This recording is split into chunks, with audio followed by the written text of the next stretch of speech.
was a rumble in the jungle. Once I heard Dad was outside again counting birds, and Mama plugged in a nightlight, and I saw the queen of the world.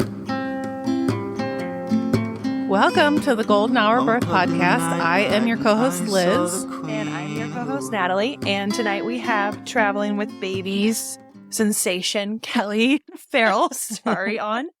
I'm going to give a wink to Andrea Klipsch, our mutual friend, our Aussie girl. Yeah, girl. And Kelly is going to tell her stories of her two children. So, Kelly, thanks so much for coming on. Oh my gosh, thank you for having me. Yeah. Such an honor. So if you want to go ahead and tell us a little bit about your family. Yes. My And favorite we'll story. I feel like, cause it's just like, I don't know, sometimes it's like so crazy even to me. So in 2016, I lost my job.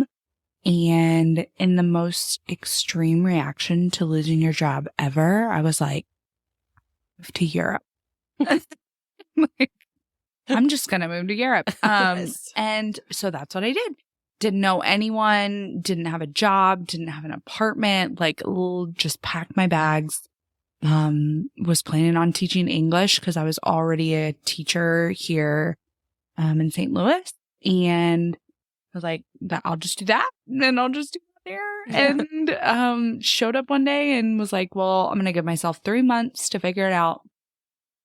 If I don't figure it out in 3 months, I'll just move home. Mm-hmm. And I figured it out. And I was there for 4 years. And funnily enough, I met my now husband like a month after moving there. Wow. And we met on Tinder, and there it was used more like, I know it's like Tinder, but at the time in Europe, it was not as much of a hookup app, I felt like, as it was like here in the States, but more of just like people are moving, people are traveling, people are going around. Like it's a lot more casual to just be like, hey, do you want to what is there to do here? What is fun in the evenings? And so we just kind of messaged, and he was Czech. So I was like, you know, the language, like, that is super important because I know nothing. Cause I showed up in Prague one day and tried my best, and then was like, I don't know if I'll ever learn this language. Wow. It was impossible. So I was like, well, that's beneficial. Definitely want to make a Czech friend. And he asked me to go ice skating, and instead of going to a bar like everybody else. And so I was like, yeah, That's really let's sweet. do that. Let's go ice skating.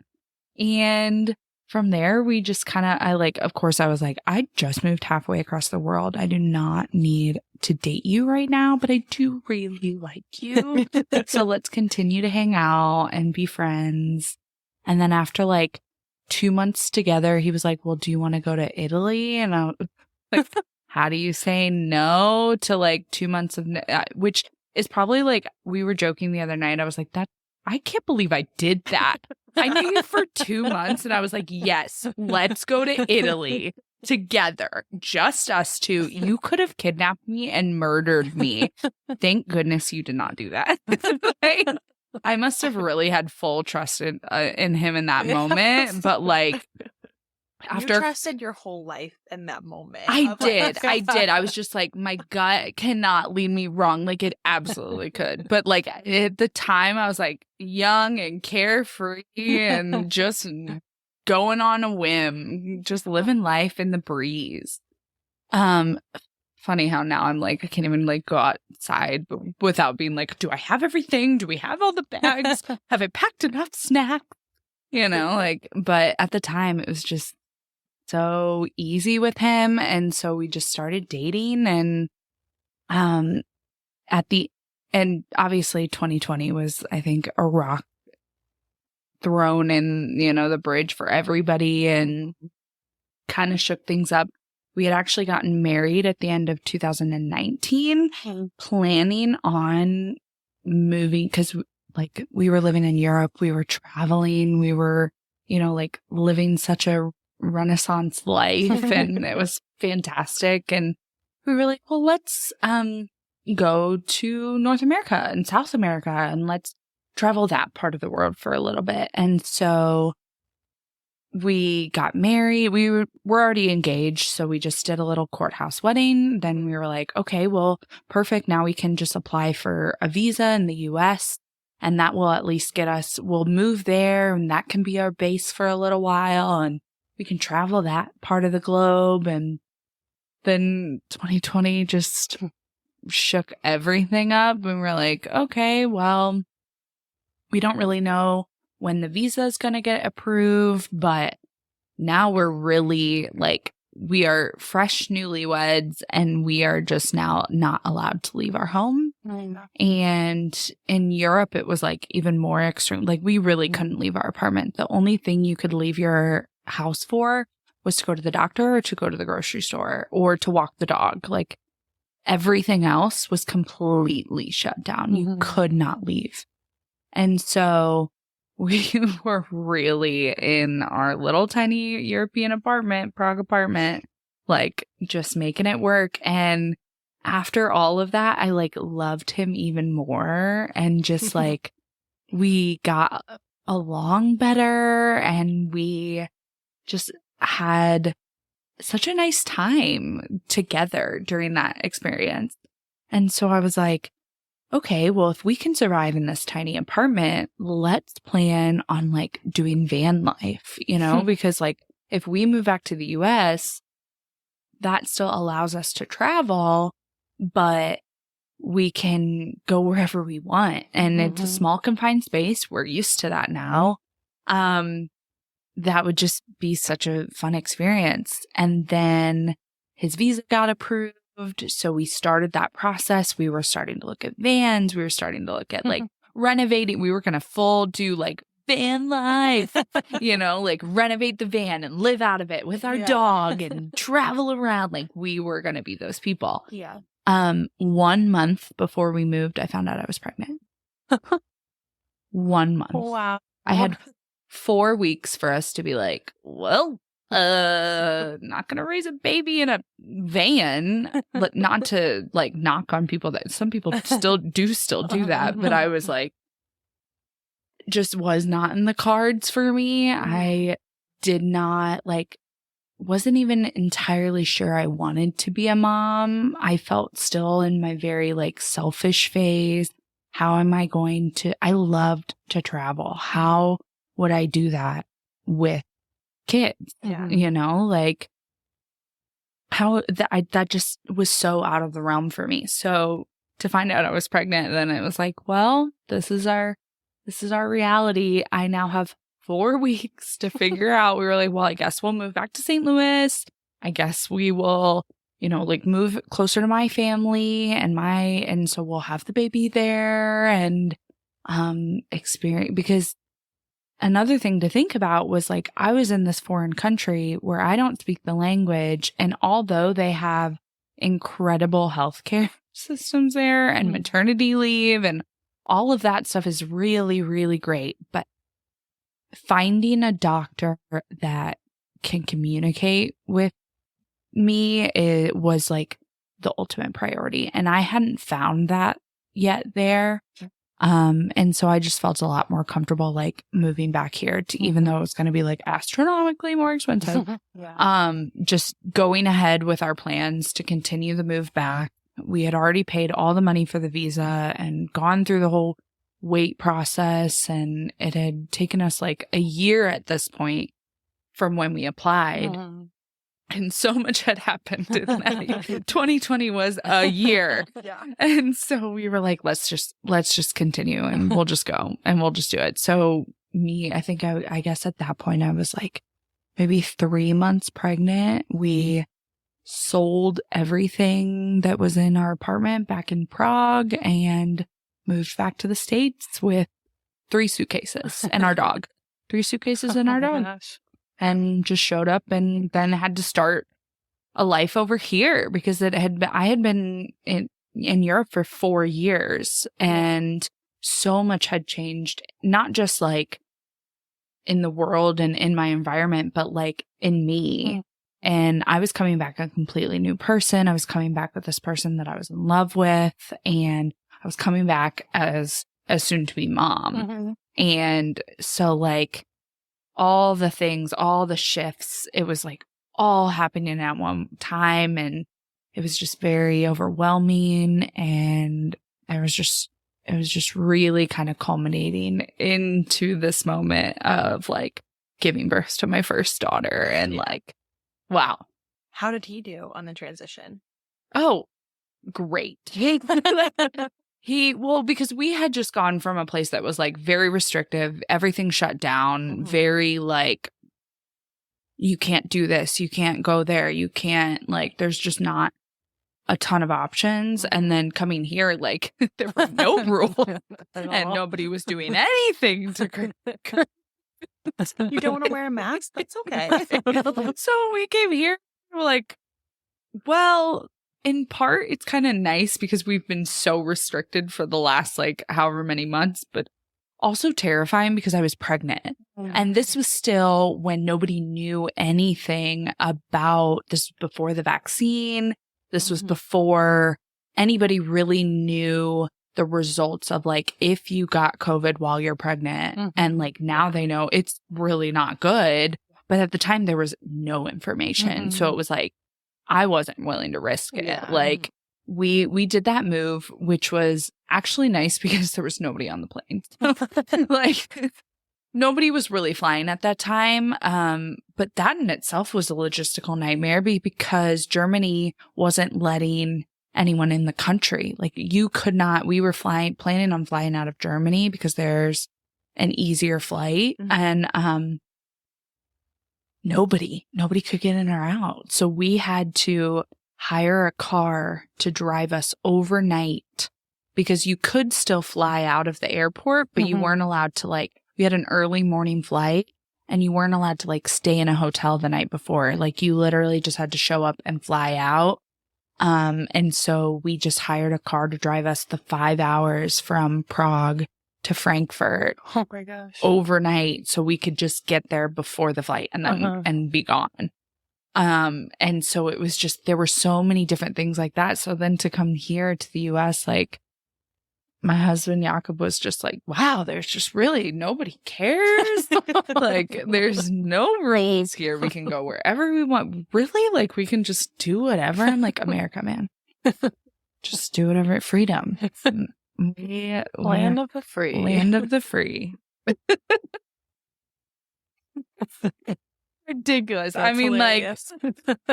like, that's just, and so now, like, he loves playing, like, he's huge into fantasy football and, like, he was a pescatarian, so he didn't eat meat when we lived in Europe. Loves barbecue now, like, full meathead, like, which is, I find is hilarious. Like, that's probably the biggest thing for me. I'm like, we lived 4 years in Europe and we really rarely ate meat. And now it's like, he was like, I can't move to St. Louis. I can't move to the Midwest and not eat barbecue. I'm like, that's fair. Like, I understand that. Like, wears a backwards baseball cap all the time. Like, sweatpants are life. Like, What a cool guy. What a cool guy. Such an American bro now, which, if you knew him before, makes it eternally better. So then we, I guess, like, just kind of went through the pregnancy. Everything was normal to the extent that, like, what do you know about, what do you really truly know until you go through it, right? Yeah. Like, I felt like there was no amount of research or, like, reading books or looking on Instagram to, like, find the information. Like I felt like I was taking it all in and was really trying to, like, absorb and learn. But, like, looking back, there was nothing that could have prepared me for, like, the birthing experience that I went through. And to some extent, like, maybe I didn't need any of that, but like maybe it did help me. You know, it just like each individual birth is so like special in their own way. Yes. And you just learn so much, but I just don't know if there's anything that can ever truly prepare you for going through that experience. No, I'm just so ready to hear it all because we kind of started talking about it. I know we did. So, yeah, so should I just like jump in? Just I mean, unless you feel like you want to add anything more from your pregnancy with Stella. I don't know. It was pretty uneventful because it was COVID. We I just sat on my couch and like had crazy cravings of like sweet. Like I wanted Dunkin' Donuts every single day and like Diet Dr. Pepper. Like I was not I'm going to be honest, like to all the audience members out there, I was not that healthy queen. No. I wanted, which is hilarious because like I was never a sweet tooth. I never like really liked desserts or like I would rather have an entirely another bowl of pasta than like leave room for dessert, you know, like I wasn't that person. And so then to have these strong, crazy sugar cravings during pregnancy, like, wow. And then immediately gone afterwards. Like I haven't really had them since. And so that was like probably the craziest thing that, you know, like happened to me during the pregnancy portion because it was pretty, you know, laying on a couch and watching a lot of TV and reading a lot of books. And I was working up until till the beginning of May. So I had my daughter Stella at the end, May 29th. But the beginning of May, I worked up until then. And then I went to the doctor at what I was kind of telling you earlier. I went to the doctor at 36 weeks and got a cervical check. And I don't know what happened, but that like I started having contractions and I started bleeding and I started having like my heart rate was kind of going all crazy. And I had an absolute full blown meltdown in the doctor's office after this happened. And it wasn't my doctor. It was like the nurse in the office that did it. And I don't know if she was just like rough or I don't know what, I'm not 100% sure what stripping the membranes is, but that is, I know, a tool that they try to induce labor. Yeah. And that is like what I was thinking maybe she had done. Like, I don't know if it was on accident or on purpose but it was terrifying. I had this was during COVID, so I was by myself. My husband wasn't there with me. And so this was just like a routine appointment that I all of a sudden start going into labor and I'm having really strong contractions. Like immediately after. Holy cow. And it was so scary. So they put me on the like stress NST, like stress stuff and like drink some water, try to calm down because I'm like bawling. I'm like, I am not mentally prepared to have this baby right now. Like, what is happening? And my husband's not here. Like, I don't know what's going on. And so I finally calmed down. My contractions stop. And they are like, okay, we think you can go home. We're going to call you tomorrow. Like, and then we really, at that point, we were like, okay, let's really go over like, here's what happens. If you're in labor, here's the signs to look for. Count this many times, blah, blah, blah. Yeah. And nothing happened. The next appointment, a week later, I was like, nobody's touching me. Nobody's going anywhere near me. And we are not doing this again. Yep. I will take this to the very end without anybody ever touching me. Mm-hmm. 1 week later, even with that whole experience, they were like, we really would like to check you because I was having some contractions at that point. And I was actually, so when she did it the first time, when all of that stuff happened, I was like 2 or 3 centimeters dilated. And so 2 weeks later, then they were like, we want to check you again. We want to see if you've moved along any further. And I hadn't. Mm. And so they checked me and it was horrible. And my doctor, I like wouldn't let the nurse go near me. So my doctor did at that time because she was there. And she said I was like jumping to the other end of the table because I was just like, because then at that point I was like stressed out. I was tense. Like it was an experience that nobody, they're not comfortable. They're not comfortable. But after that, I was like, my second pregnancy, spoiler alert, got pregnant again eventually. But I never got one. I was like, no, nobody's touching me. Yeah. I'm not doing this at all. Yeah. But yeah, so that she did it again and I hadn't moved at all. 1 week before my scheduled induction, because I was like ready to have this baby out of me. My mom fell and had an accident and ended up having to be rushed in an ambulance to the hospital. And I am my mom's only kid. And I think like the stress of that just sent everything backwards. Like I became less like pregnant. I was maybe ready to have the baby earlier than or on my due date. But after that, the stress of like watching my mom have her accident and it left her paralyzed she had to have immediate surgery in order to fix it was like super dramatic. So to go through that, I think my body was just like, we're not going to do this now because you can't handle that in addition to this. Yeah.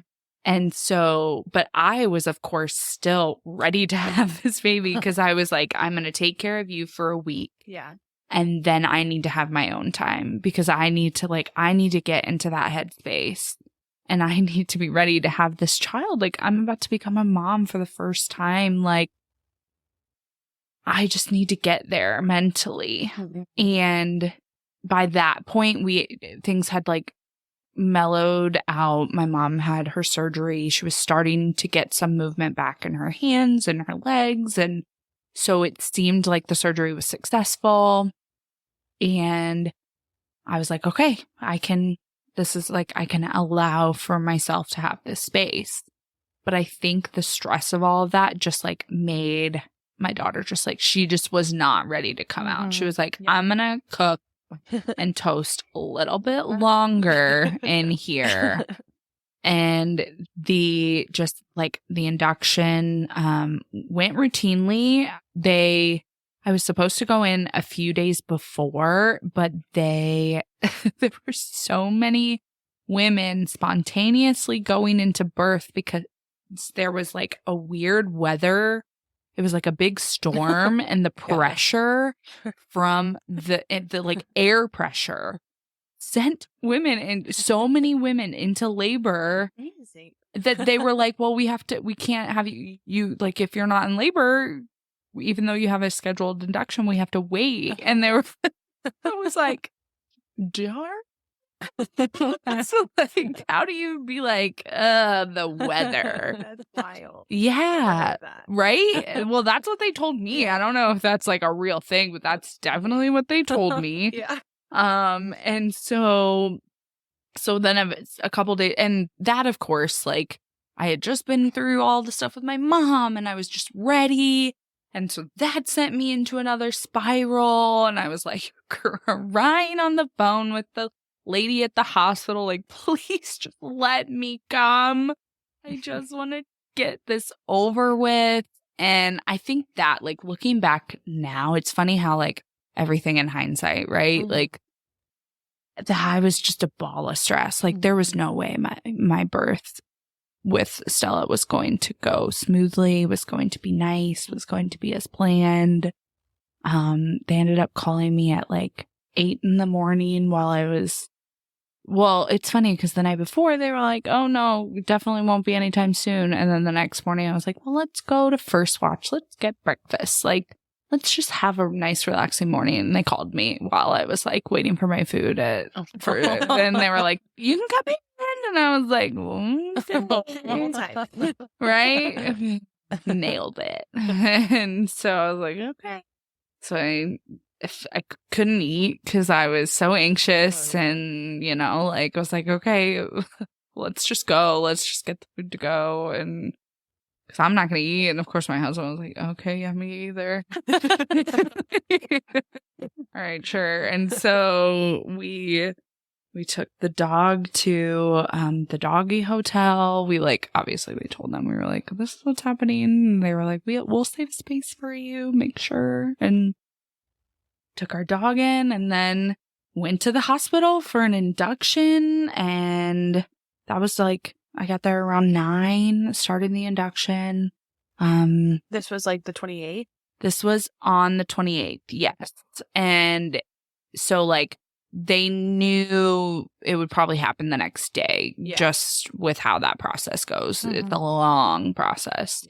And so the induction happened and things. When I went in, they checked me and I was 4 centimeters dilated when I went in. Mm. And after, that was 9 a.m., after several hours, they were like, okay, well, let's break your water. And so they broke my water. They did the epidural before things got really painful and just kind of wanted to wait and see. And the epidural went routine. It was perfectly fine. I stopped feeling things shortly thereafter. And then I would say about 4 to 5 hours in, I started feeling everything again. And I was like, is that normal?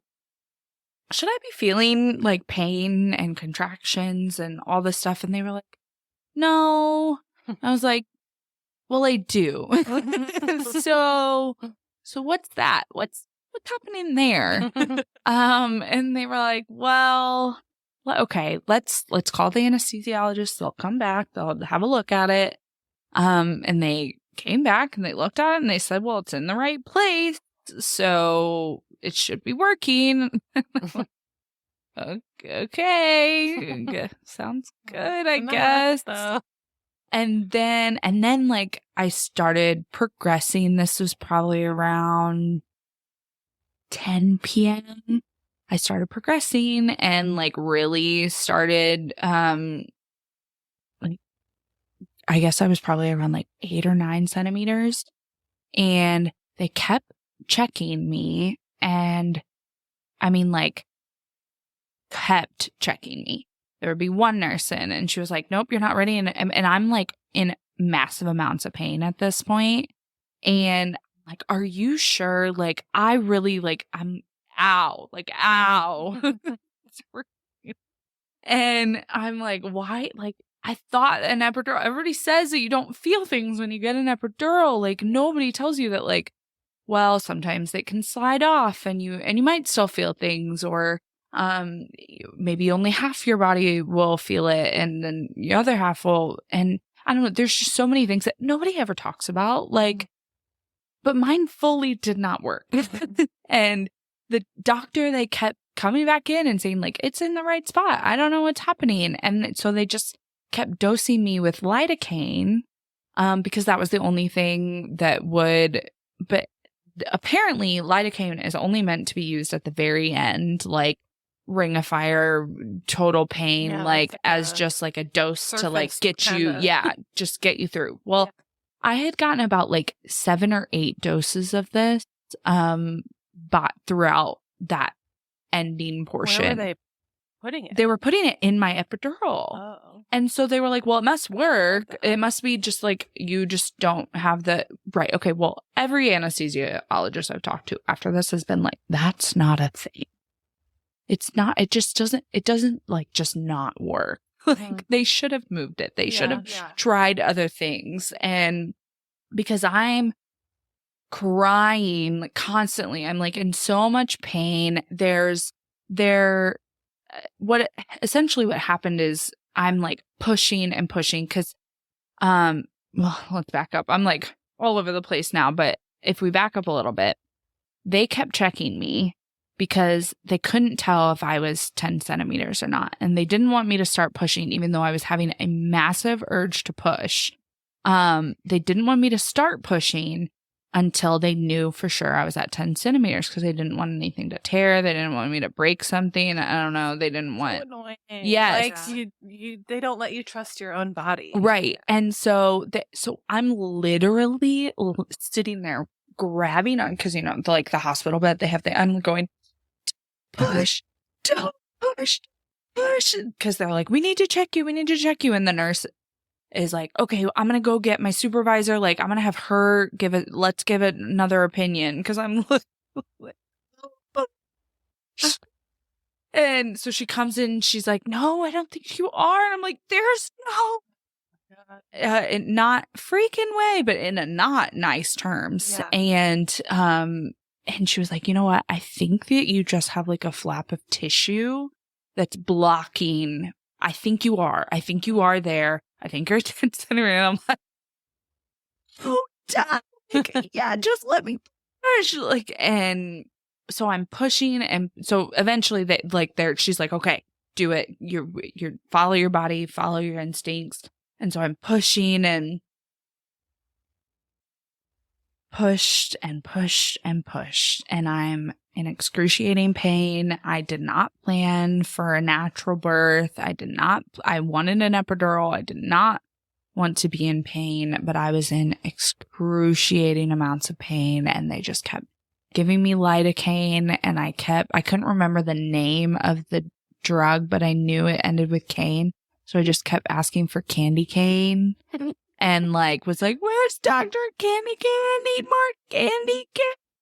And my husband is in the corner, white face, for the whole thing, because he was just so unprepared for all the things that were happening. Like, they kept telling him to help me count, 1, 2. And he was like, 1, 2, 3, 4, 5. And the nurse was like, no, slow down. And he's like, 1, 2, 3, 4, 5. And they're like, no, slow down. 1, 2, 3, 4.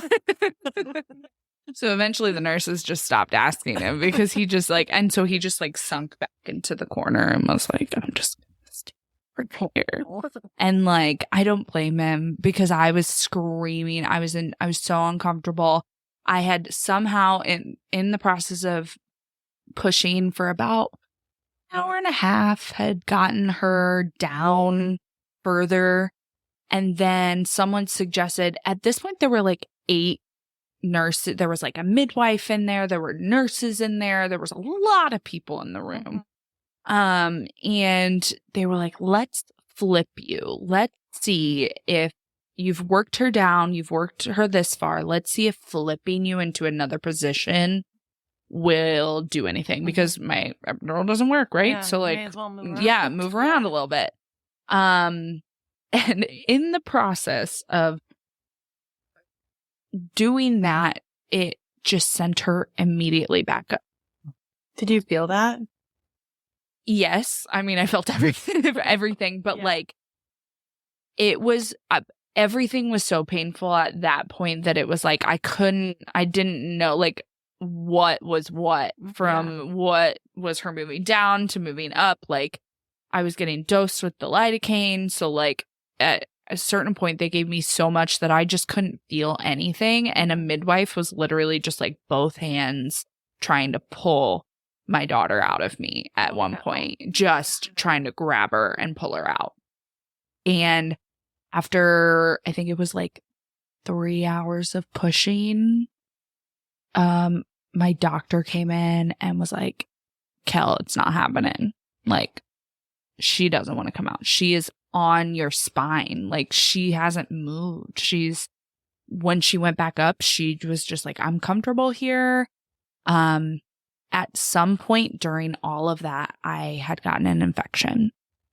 So they could tell I was spiking fevers throughout the pushing, and her heart rate was going down and up, and mine was going down and up, and a lot of things were kind of culminating into the moment that she got in. I mean, she was like, I'll do one last push with you. And at that point I was like, I've been pushing for 3 hours. it's not going to happen. I can't physically do this anymore.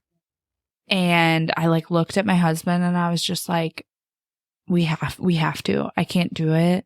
I'm in so much pain. I'm so exhausted. I can't even like, I was so out of it. Like the last like 30 minutes, I don't even think the last hour, actually, I don't even think I ever opened my eyes. The last 30 minutes for sure, I was like sleeping because I was so exhausted. I was in so much pain. My body just completely shut down between the fevers and the like losing heart rates and all the things that were happening. I was just like, okay, yeah, do whatever it takes for me to like end this misery. Yeah. And so from there, there was like, boom, boom, boom, done. In all of a sudden, I'm like in the bright white lights. I'm in the surgical room. I'm in the OR, like within 10 minutes of me making that decision, we were in there and we were started. And it was the first time that I really was like, okay, like I can like kind of come to, I'm like still cussing the anesthesiologist out because I'm like, that was horrible. If you make me feel this, you're dead to me. I was like, you better make sure I don't feel a thing. You and like my doctor's going like, I'm pinching you like you would feel this if you could feel something. And I'm like, I swear, I'm like still cussing him out behind me. So, I'm not gonna feel a thing. And then next thing I know, well, I think they had like changed shifts at this point, so I don't even know if it was the same person, but like I was making it known that I better not feel a thing. And then as they started to pull her out, I could feel that. It wasn't painful, but I could feel them pulling her out of me and the pressure of all of that. And I was like, traumatized. Obviously, I was like, I'm starting to feel something. I was like, thought it was going to be the pain that I had just endured. And they were like, she's out, like, happy birthday, Stella. And I was like, your birthday, Stella. And like, oh God, I was just like, I like couldn't even believe it was over. But that's just like a little bit of it, right? Like that's just the start.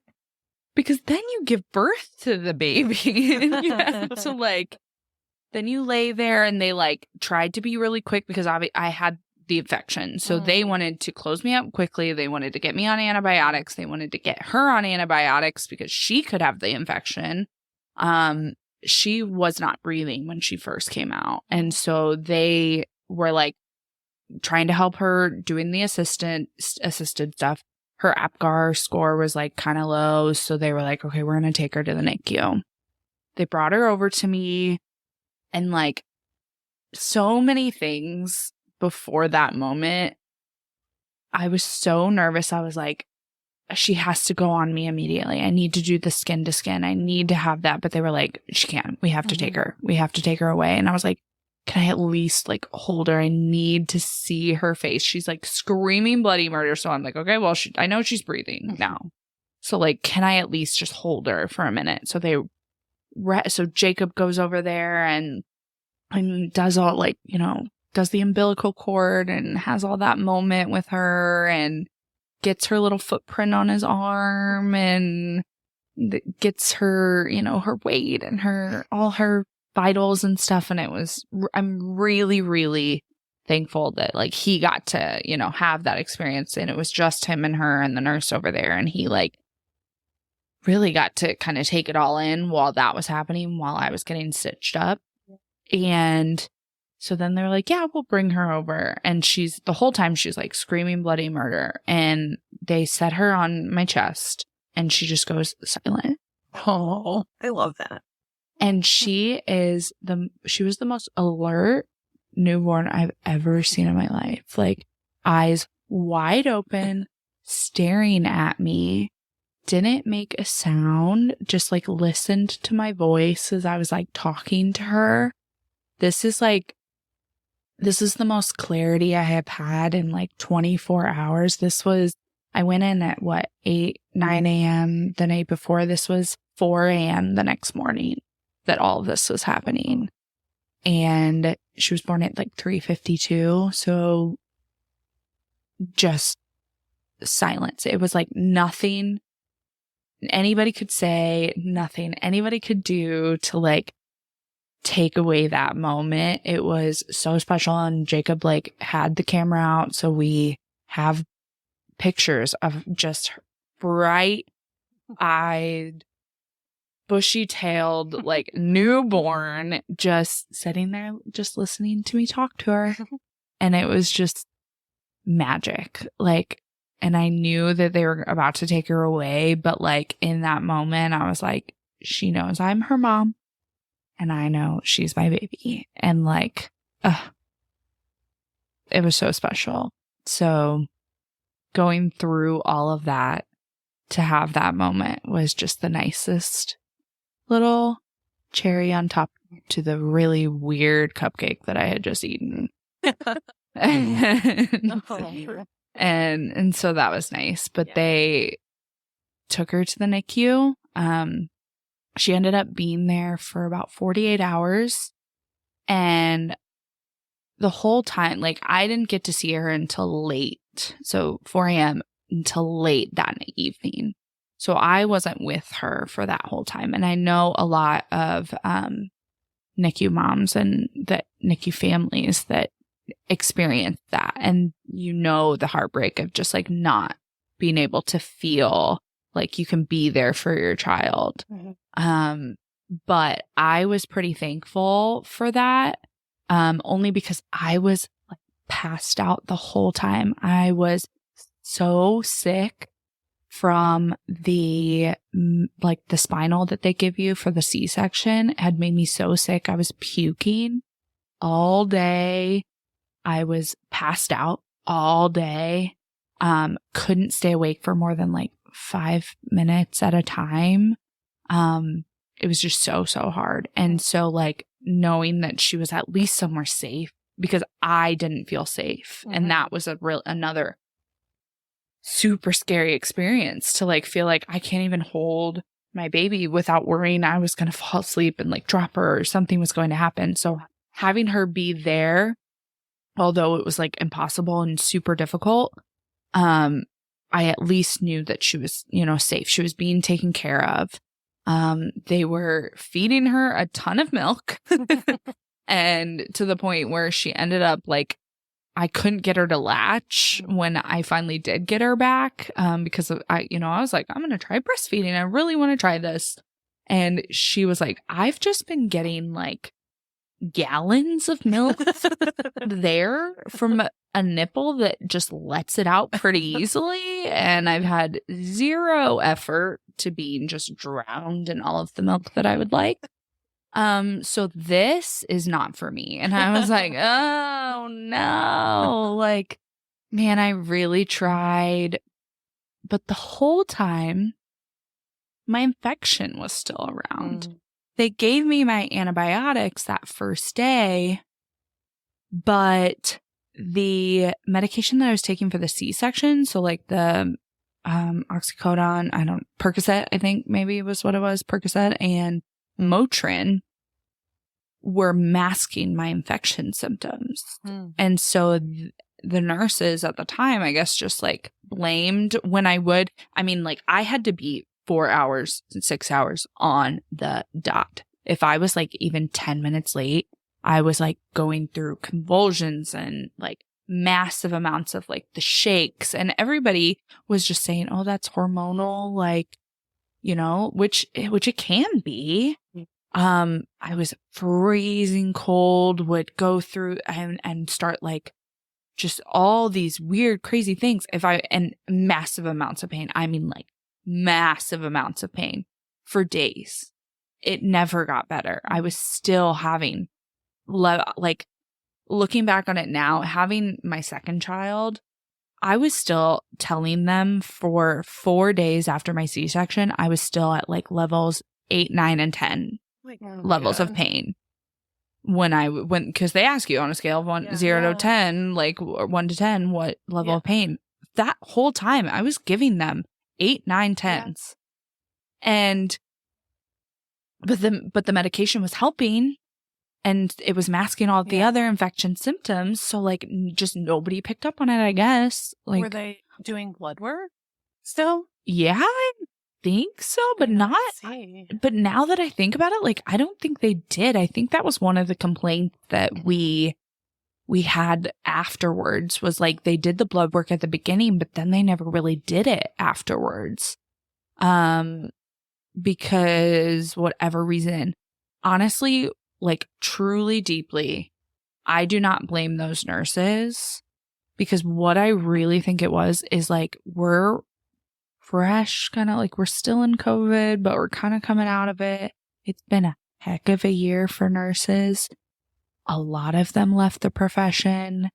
I think they were just massively understaffed, and there was no one to take care of me. Mm-hmm. There was no one there to support me. Mm-hmm.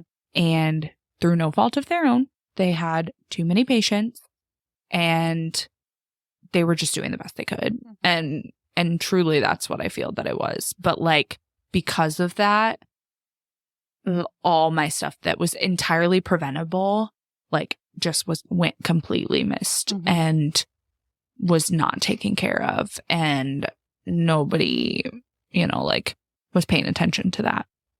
Were you like up and walking at any point? I was. And this is like also my thing. Like, they just tell you that, right? Like, just get up and walk around. Like, that'll help.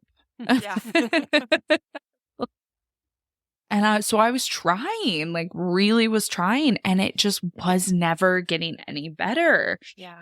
But like, it's my first kid. Mm-hmm. I don't know what to expect. Yeah. I just had major abdominal surgery, C-section, that I did no research about. I had no expectations. I had no idea what that was going to be like. And so I just didn't know. I didn't know what was normal. I didn't know that wasn't normal to be in that level of pain. Because I also I've never really had any major surgery before. I've never really been sick. I've never had any of that to even have a gauge from a separate thing. So like, I just had no idea. And it wasn't until so we got discharged after 5 days, and I still, at that point, after 5 days, still had to be like 100% on. I tried to wean off a little bit of the Percocet, and I had to immediately, I was like, oh, absolutely not. Like, and then I was nervous, like, am I going to get addicted to this? Is this normal? Like, if I'm not taking it, I'm in this level of pain. Well, then I'm definitely going to get addicted to it, because that level of pain is insane, and this helps it massively. So like, if that's what that is, then I can completely see how people get addicted to these opioids. And then when their prescription is cut off, then they have to find other methods. And I was like, all this stuff is going through my head, because I'm just, it hurt. It hurts so bad. And the first night that we go home, I look at my husband and I say, I'm like holding her. I'm like still trying to breastfeed at this point. I'm like, we're still, giving it the old college try. And it's just not working. And I am a little bit off on my medication. And I start having these like the sweats, and I'm starting getting the chills, and I'm starting to pass out again. And I'm like, you have to hold the baby. And of course, like, this is all a stressful time for him too. So he's like, what do you mean you can't take care of the baby? Like, what am I supposed to do? Like, we have our dog back now. We have like the baby, this newborn baby. Like, he had never held a baby before for more than maybe, like, he was an uncle, but like, he holds the baby really awkwardly for like a couple minutes, and then like gives it back, He was like, this is not for me. And so like, that was the extent of him holding a baby before that point. Yeah. And he was like, all very overwhelming. He's like, you're passing out. Like, you're going to bed right now. And I'm like, I can't help it. I have to go lay down. I have to get under the covers. I'm freezing cold. And I was like, well, last time this happened, like I just needed to take my medicine. That's all I needed to do. And then it will go away. And so I passed out for like an hour and a half. And then when the medicine kicked back in, then I was okay. Mhm. And I called my sister, my older sister, who has had 4 kids at this point. And I'm like, did this happen at any point? And she was like, no, I don't know. It's like she had a vaginal birth for all 4 kids. So like she just was like, I have no idea. Like, I don't know about the C-section. I don't know if that's normal. And it sounds kind of crazy, but like, and she was like texting her friends, like, did you have this happen? Like maybe when your milk comes in, you can get fevers. And so like, maybe that's it. I was like, I don't know. So she came over to help. She just watched Stella while I was like going through all this. And she was like, maybe you just need some rest. Like, go take a nap. So like me and my husband, we went and took a nap and she just like watched Stella sleep for an hour, which is really nice. And so I was like, okay, well, I just need to be better about taking my medication. The next night, my dad and my stepmom come over to meet Stella for the first time because this was at the hospital. We couldn't have any visitors at the time. COVID. And so they came to meet her. And of course, I'm like spending time with them and explaining all, like, this is just what I went through. It's crazy. And I'm not paying attention to the time. And I'm like 15 minutes off from they leave. I'm like 15 minutes off my medication and it starts happening again. And I'm like, I like start getting the shakes and I start getting really cold and I was like, okay, I need to like take my temperature this time. I really need to take my temperature because yesterday I didn't take it until I had already taken the medication. And so I was like, so go find the thermometer and Jacob takes it and I pass out and he takes it and it's like 103. And so I call the doctor and they were like, you need to come in. You need to come into the hospital. And I'm like, but I have a baby and I have a husband and I have a dog. We only have one car. Is he supposed to get the baby ready and do all this stuff? Like, and they were like, you need to come now. And so I was like, okay, well, I'm calling an ambulance. And I was like, I know this is going to be super expensive, but like, I've already had all the medical bills, like fine, whatever. Like, hopefully I'll just reach my deductible and whatever. Like, I just need to get to the hospital. And so so I called the ambulance and they came and I couldn't get out of bed because I didn't want to take my medication because I was like, I need somebody to tell me what's wrong. Yeah. Something is wrong. And if I take it, I'm afraid it's going to mask whatever is actually happening. Yeah. And so I was like, so I'm not taking it. So I'm literally like passing out constantly, like in my bed. Poor husband is like just standing there, like has no idea what to do, just holding our newborn daughter. It's been 24 hours since we've been discharged. It hasn't even been 24 hours since I was discharged. And they like get me up. The paramedics like get me up and they take me out and they were like walking me through the house because my house is so small they can't even like bring in anything to get me out of the house. So they're like kind of carrying me. I'm kind of walking and they get me on the stretcher and they like wheel me out of my house. And I just like look back and my husband is just like standing in the doorway as I'm being wheeled out on a stretcher and put into an ambulance with our 5-day-old daughter in his arms and our dog. And he's just like, and like that image will forever be burned into my memory, into my brain, because that was terrifying. Tune in next week for part 2 of Kelly's birth story. 2 days go by and I still have the infection. It has spread from my uterus to my C-section scar. So it's getting worse. I'm I'm trying to breastfeed. Every 3 hours I'm pumping. I was also experiencing this profound like realization of like, where's my community? 6 months later, we were like, should we try it? You guys just like accidentally got pregnant. Oh no, we did it on purpose. Oh. Thank you so much for listening to this episode of the Golden Hour Birth Podcast. Check out Kelly's Instagram at traveling.with.babies. We'll link her socials and her blog in the show notes. Tune in next week for part 2. And if you enjoyed this week's episode, please share it with a friend and give us a 5-star rating and review. See you next episode.